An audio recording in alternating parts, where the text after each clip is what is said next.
Pip hip tally ho, Joolz Guides here, in which I wander around London telling you fascinating facts. And today we are in Acton. We're starting here at Acton Central, and then we're going to go up through the park, down the High Street, down towards Gunnersbury Park, and stopping off at the London Transport Depot. So stick around for that, because that's going to be excellent. It's really nice.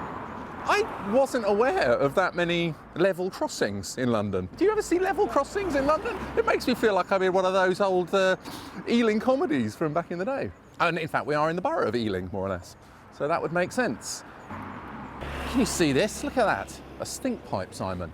Points to me, a stink pipe right there. I wonder if that's something to do with the Bollo Brook. Might be the Bollo Brook, which was a part of the Stamford Brook, these underground rivers that they've got. Stamford, because just south of here is sort of Chiswick and Hammersmith. You remember we saw part of the Stamford Brook in our Chiswick video. But anyway, yeah, let's go this way. Once I was happy, but now I'm forlorn, like an old coat that is tattered and torn, left on this wide world to fret and to mourn, betrayed by a maid in her teen. Look at this wonderful tree, Simon. What kind of a tree is that? Is it a yew tree? No, maybe not. It's got all those things that hold it up, like in a Salvador Dali painting, These you know. braces. Yeah. It should be an oak, really, because Acton actually comes from ac meaning oak and ton meaning sort of enclosure or farm. Sort of, so it just means a little enclosure surrounded by oaks. Here's an ancient village, really, which then became the main route from London to Oxford, as we will see.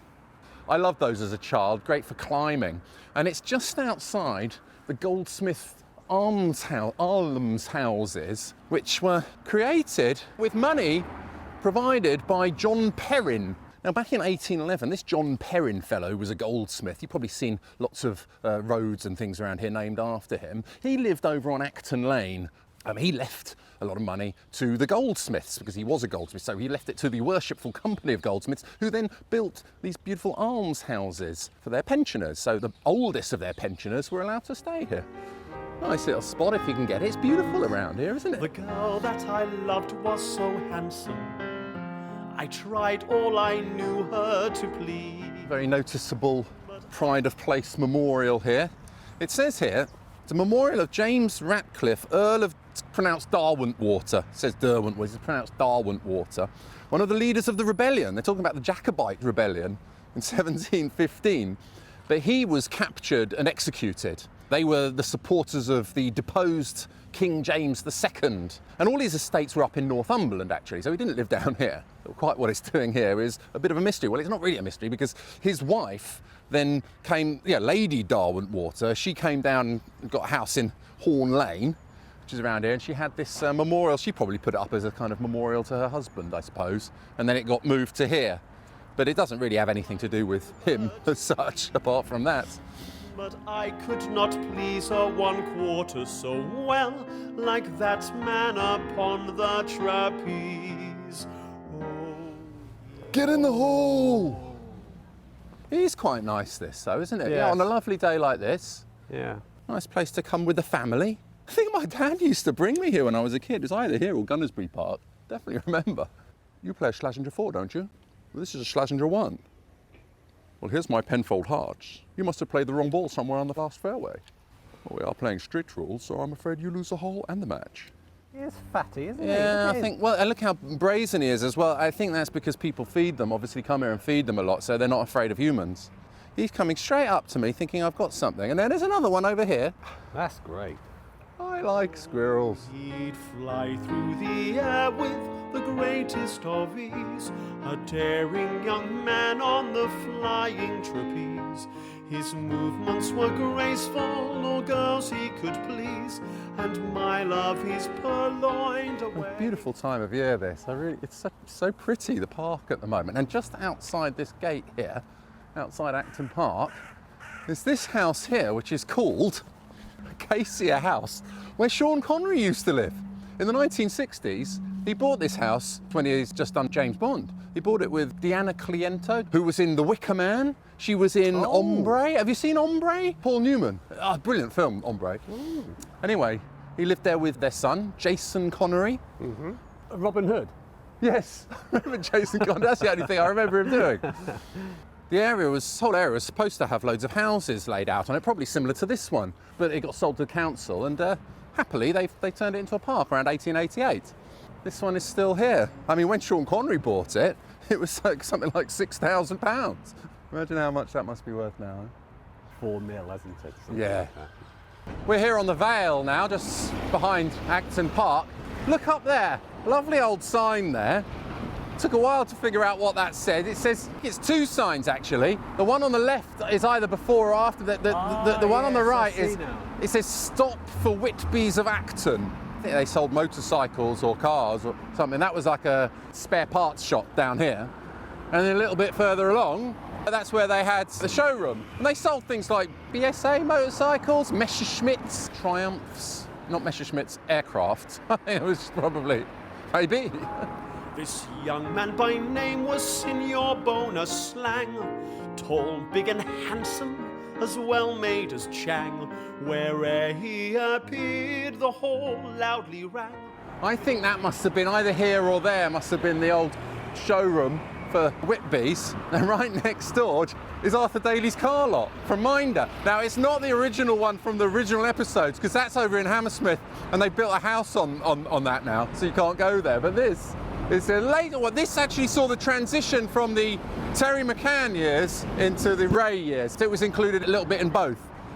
If you want to achieve the situation, can you explain to some of our viewers, Simon, what it is about Minder that is such a brilliant Well, thing? it's one of the greatest TV shows that has ever been made. One of the best scripted TV shows, filmed entirely on location wherever you see London or anywhere in England. Yes, a time capsule. It really shows you what life was like. If you want to see what the pubs were like, streets, buses, great adventures, brilliant actors. People who went on to become very famous as well. You see these young actors in it, and you can go on these websites that show you where all the locations are. Look, we're arriving at Acton Town Center. Look, Floreat Actona. Let Acton flourish, it means.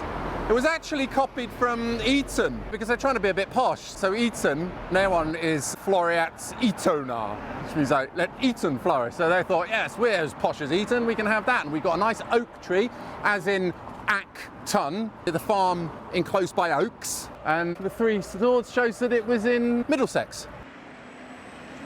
Look at that beautiful, something about those big cinemas with the, I wonder what that used to say on the side there. Because it's basically just bricks.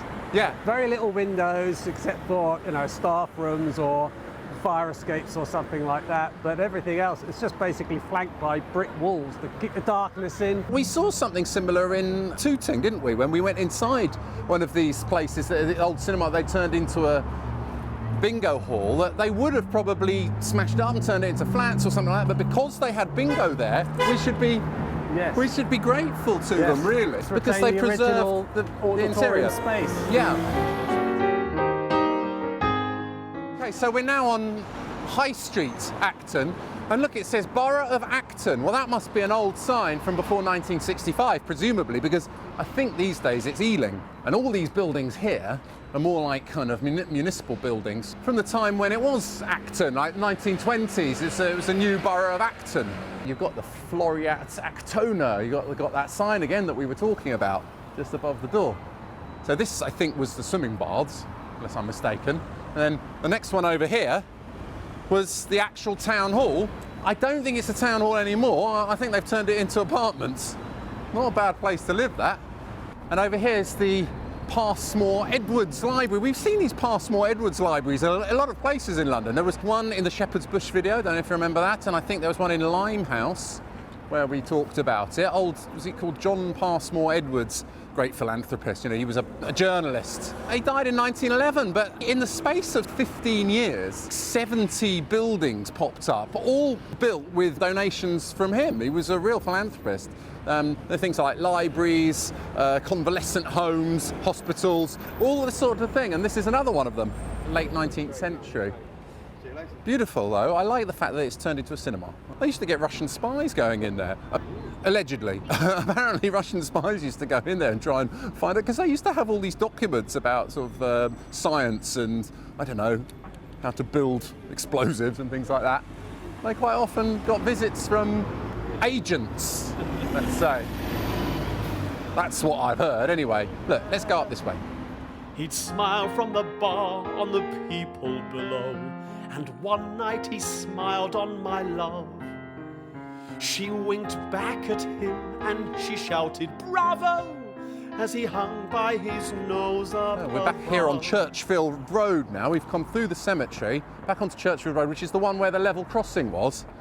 And around the corner on Newborough Road. I mean, that's a fancy placement for a street sign. You know, they framed it. It is beautiful, isn't it? Inset into the building. They've made an effort. They have. They made an effort. Sorry to go on about Minder, but this is where the Winchester Club was. The Winchester Club changed in many different series. I urge you to seek out episodes of Minder if you want to really be reminded of what life was like when I was a kid. Look at the amount of these on here. We were harping on about these in a previous video, about what these marks are. Maybe stonemasons marks, maybe Ordnance Survey mark. I don't know, cross. This one's like the one that we saw before, that I thought might have something to do with the Navy. That's just another cross. Yeah, it's almost like hieroglyphics here. Yeah, Tom Hanks, the symbologist from the Da Vinci Code, would be having a field day with that. So many put in the comments section, it went crazy. Everyone was saying, no, it's the Ordnance Survey map, it's an Ordnance Survey mark, and then other people would say, no, it's stonemasons, and all sorts of suggestions. $5.95 for a greasy fry-up. That's pretty good price. Down my way, I've paid 14 quid, £14 for fried breakfast. So that's pretty good price. That's a proper... That's a miracle, mate, for miracles. Fancy a spot of tea, Simon? Yes, darling. He'd fly through the air with the greatest of ease, a daring young man. Look, this is St Mary's Church. This incarnation has been here since like the 1800s, but there was a church on this spot from like the 13th century. Closed at the moment, which is sad, but I think they've got some stuff from the original church inside. And you got all these lovely things that you score points for in Joolz guides, like a pump. Look at that lovely pump from 1819, but it was moved here in 1919. So I think it was originally on the other side, somewhere over there or over there. For a while it was, you might have seen it in Gunnersbury Park, if you were around in the 1950s, because they moved it over there for a while, but now it's moved to here. It feels like it's been a lot of trouble to them. They can't seem to decide what to do with it, that old pump. But I like it. I'm glad they kept it. It's right opposite a milepost. Pardon me. 5 miles to London. It's 5 miles to Tyburn, which would today be Marble Arch. This is a nice metal one. They widened the road around here, so they had to move all the stuff. His movements were graceful, all girls he could please, and my love is polite. We got over here the bank buildings. They're from like the 1860s or so. And you can still make out on the side, it says Barclays Bank. So it's been a bank. I think they, I couldn't say for sure, but I think those have been occupied by banks ever since, which is nice. Up until now, when clearly it's been removed. But I like it when things stay as they were, Simon. Look at this wonderful pub here, the George and Dragon, which now inside they've got records dating back to about 1760s or so, 1750s. But I think the pub has actually been here for even longer, because this was one of those coaching inns, because like I was saying, this would have been the first major stop on the route from London to Oxford. So you can see quite often they've got these gates here like this. We've seen these in other pubs. The horses would have gone inside, I don't know, to rest or change or whatever it was. In 1763, one fellow was dining here and he drank 2 bottles of wine and then left without paying. And the poor old barman, or the landlord, who's a fellow by the name of Daniel Sermon, he made offer to follow this fellow, whereupon the villain drew a pistol and said, hand over your watch, or I shall blow your brains out. So poor old Daniel Sermon, the landlord, perhaps he shouldn't have chased the miscreant. Anyway, it's closed at the moment. We'll have to go somewhere else. It's lovely, this pub here, look, Simon. The 6 Bells, and it was obviously built as a pub as well, because they've got the 6 bells on the actual decor there up the top. I mean, that must have been a really charming, lovely pub once. There's lots of these pubs along here, as I mentioned. I hope that someone turns that back into one.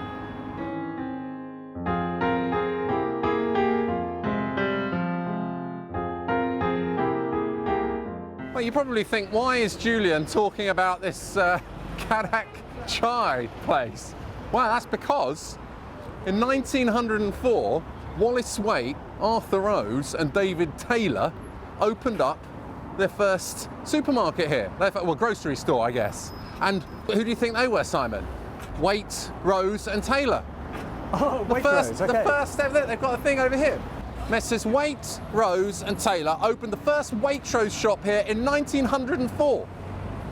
David Taylor left, so it then just became Wallace Waite and Arthur Rose. So it was Waite, Rose. But yeah, they became very famous for their window displays and were pioneers of sourcing all goods from all over the empire and everything.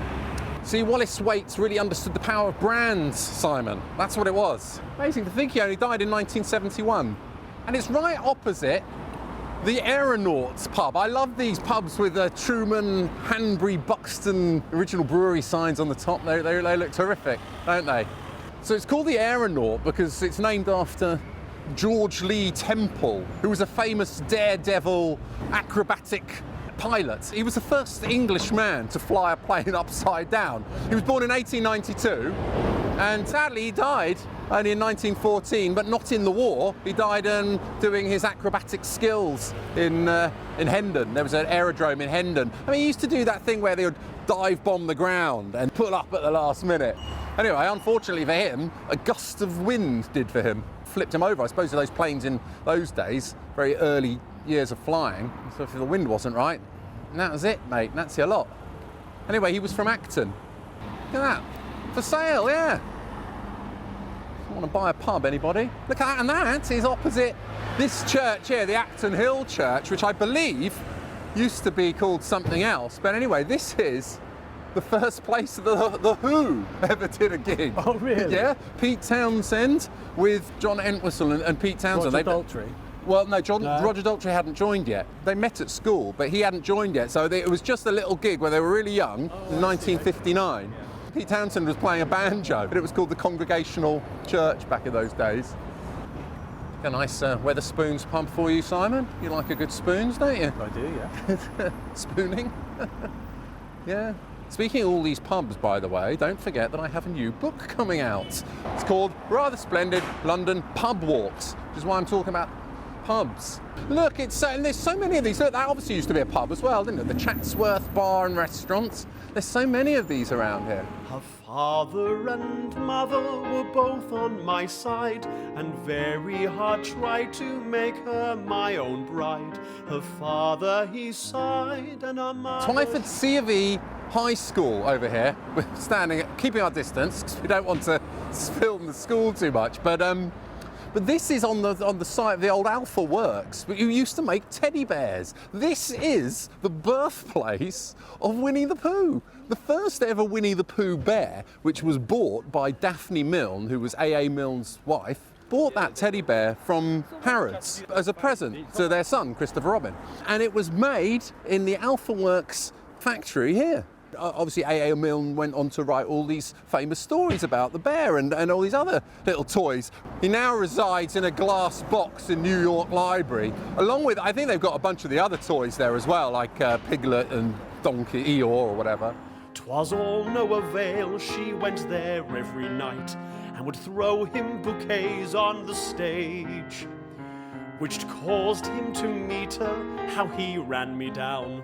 To tell you would take a whole page. So I keep forgetting to, I want to say a big thank you to everybody who has donated to my channel, because you can donate to my channel using PayPal or credit card or Patreon. I've got all those on my website. You can, if you like what I do and you want to help provide Simon with a crust of bread and some stagnant water after filming, then it is very, very kind, and lots of people do, and I don't always thank you personally. But anyway, look, thank you so much to everybody. It's really massively appreciated. And so yes, please continue to donate if you can. We're here next to Acton Academy. This is the school, incidentally, where Pete Townsend attended with John Entwistle. And actually, I think Roger Daltrey went there as well. Members of the Who band, of course. It was called something else in those days, unless I'm mistaken. Let's go this way. He'd fly through the air with the greatest of ease, a daring young man on the flying trapeze. His movements were graceful, all girls he could please, and my love he's purloined away. Matt. Hi, Joolz. Matt Brosnan. You probably recognise Matt because he showed us around the London Transport Museum in Covent Garden, in my Covent Garden video. The main difference is that this is where we keep everything else. Our whole collection amounts to about 500,000 objects. The largest portion of them are here. I'm the head curator, so I look after all this stuff that you can see here today, and obviously what we have on display at Covent Garden as well. Probably one of the most famous aspects of the London Transport for London brand is the roundel. This is quite typical of the early stages of the roundel when they started to use it in around 1908. There's a few still knocking around on the network today where they've left in situ as a lovely kind of original feature. All of the different railways had their own sorts of signage and typography, so it was quite a mishmash. And this is around about the same time in the early 20th century when some of the different underground railways were experimenting with different types of, symbols. But the bullseye roundel became the kind of dominant symbol, and then refined by a designer called Edward Johnston, who also designed the typeface that has been used largely since then. This is a plan chest of the original typeface blocks in the Johnston font that were used to print posters and notices from the 1920s right up until the sort of 1960s, 70s. But then you've also got examples of earlier versions of signage. So this is very typical of sort of early 20th century before Johnston was commissioned to design his typeface. This is quite a nice feature for visitors when they come to the open events because they give you a kind of from left to right, a little bit of a sense of how the tube map evolved. In the 1930s, a chap called Harry Beck, who was a technical draftsman, he took it upon himself to actually redesign the tube map in his spare time. Oh, Strand Station, look at that. Yeah, that obviously no longer exists. Aldwych. I bet some people called it Aldwych, which would actually mean I'd have to call the police. See, these are the sort of structural elements that are used to line most of the deep level tube tunnels. Yes. What strikes me is the beauty of all this chunky stuff. I mean, it's industrial kind of things. Can I ask you a question? I know it's a bit cheeky of me to touch this, but do you have a suit made out of this? Unfortunately not, no. Come on, you should get a suit made out of this. That would be so good. This is what? This is a scarf or a blanket? There's both. I think that's a blanket. There are scarves as well. See, this is how old I am.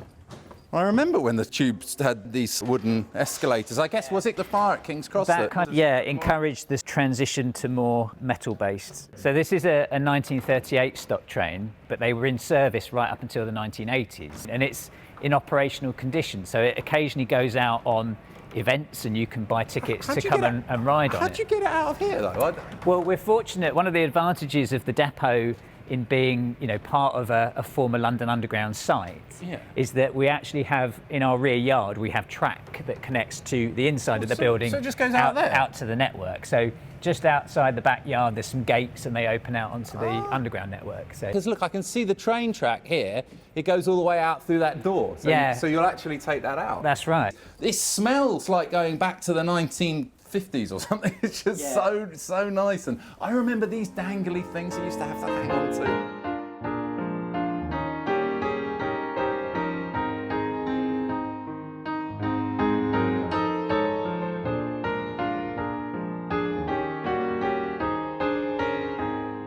So this is drive a tube 1962 tube train. You've got two main controls, the dead man's handle, because if you let go of it, the train stops, that's your power. Then on your left is your Westinghouse brake, so you need to power up like that, and you need to keep that pressure on all the time, otherwise the train will stop. There's someone blocking the doors. Can you please keep away from the doors? Thank you.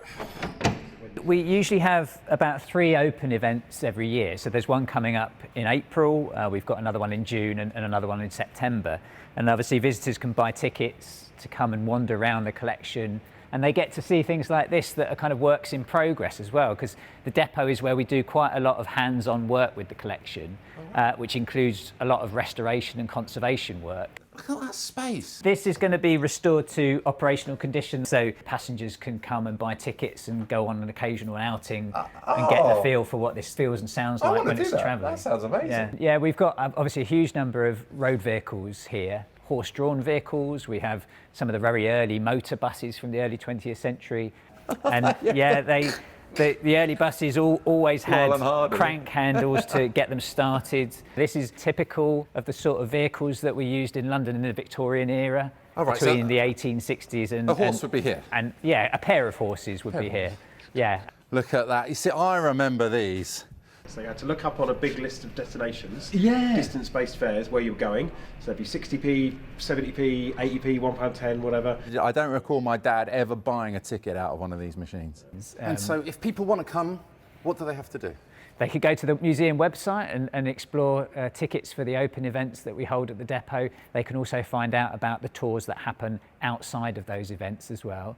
But the main open events are coming up in April, June and September. And the website has lots of information about the programme of events and things that are happening over the course of those open events.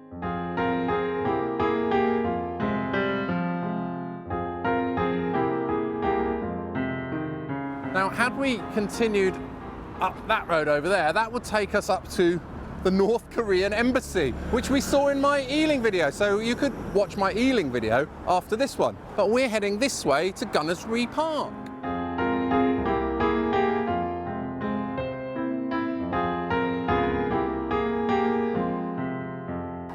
I remember this place fondly. 40 years ago, I proposed to my beautiful young wife, Juliet. Alas, she passed away, but I'll never forget that time. I kissed her hand, right here. Gunnersbury was named after Gunilda, who was the niece of King Canute, the one who famously tried to call back the tide. She was eventually banished from England in 1045, but the whole area is all named after her. There have been many famous occupants of these grounds. It's my favourite, Alice Perez. She was originally the maid to the wife of King Edward III, and by 1366 she had risen to become the mistress of King Edward III, and he absolutely was bewitched by her, and he would shower her with gifts, and she'd often sit in Parliament and courts showing off all these lovely jewels that she had been given, and Parliament eventually got a bit sick of this, and they made her swear an oath that she would not hang around the king any longer and just not be seen around him. But she was still seen at his deathbed trying to pluck the rings from his dead, cold, dead hands. Anyway, all her grounds, which led from here down to Hammersmith, were confiscated. There's a rather nice house in there, and they've got exhibitions and things like that they put on. Currently, they've got an exhibition of people who live in the area, and if you remember the protein man, he used to walk up and down Oxford Street with this placard: eat less protein, eat less fish, eggs. And I always wondered what on earth he was on about, or who he was, or why he did it. He'd cycle from Ealing all the way up to Oxford Street every day. I think he was an accountant or something. Anyway, why he thought protein would turn you into a sinner, I'll never know. Some months after this, I went to a hall, was greatly surprised to see on the wall a bill in red letters, which did my heart gall, that she was appearing with him. Look at this rather splendid conservation area we're in. These look like they must be this and that corner there. Probably some sort of entrance to maybe a grand estate that was down here, who knows? Houses around here were designed by William Willett and William Willett Jr., so his son as well. They were house builders back, I guess, at the end of the 19th century. But William Willett Jr. was one of the first proponents of daylight saving. In 1907, he wrote a pamphlet called The Waste of Daylight, and he proposed that the time should be moved forward by 80 minutes, I think, throughout the year, gradually in increments throughout the year. Obviously, they didn't take him up on that idea, but actually, roughly 10 years later, they did indeed introduce daylight saving. They have, we now have British summertime. Came in around 1916 or so, probably something to do with the war, wasn't it? And he never lived to see it though, sad. Sad for him, because I think he died a couple of years before. And made her assume a masculine name, and now she goes on the trapeze. Pony in your pocket, I fetch a suitcase from the van. Which one's which? Lovely jubbly. This time next year, Simon, we could be millionaires. That's Harlech Tower. These days, they've rebuilt it. It's very sad, but that is where Nelson Mandela House is in Only Fools and Horses. They actually smashed down the old block of flats. So Del Trotter's actual house no longer exists there. Why don't they rename it Nelson Mandela House? Anyway, is it the same tower though, Simon? That's the question. Because it's like Trigger's broom in Only Fools and Horses. You know, he goes, I've had that broom for 24 years. It's had 23 new handles and 16 new brushes. Well, it ain't the same broom then, is it, Trig? Nice and easy, Trig. Nice and easy. Bush, bush, bush. No income tax, no VAT. Yeah, with the greatest of ease, you'd think her a man on the flying tree. Cheers, Simon. This is the station house, which we've ended up coming all the way back to the Acton Central Station because we couldn't find a pub which was open. I mean, it's a Monday when we're filming, to be fair. Either they've closed down completely, or they just weren't open on Mondays, or they're opening at after 4 o'clock, which is bizarre. State of the country these days. So many pubs closing. But anyway, look, thanks so much for watching. Don't forget to hit the subscribe button if you like the videos, and you can go over to my website if you want to know more about me. You can order my new book on London pub walks, or you can leave a donation to the channel to help Simon eat a scrap of bread and a morsel and some stagnant water. And most importantly of all, see you next time. Cheers, Simon. Does all the work while he takes his ease, and that's what become of my love.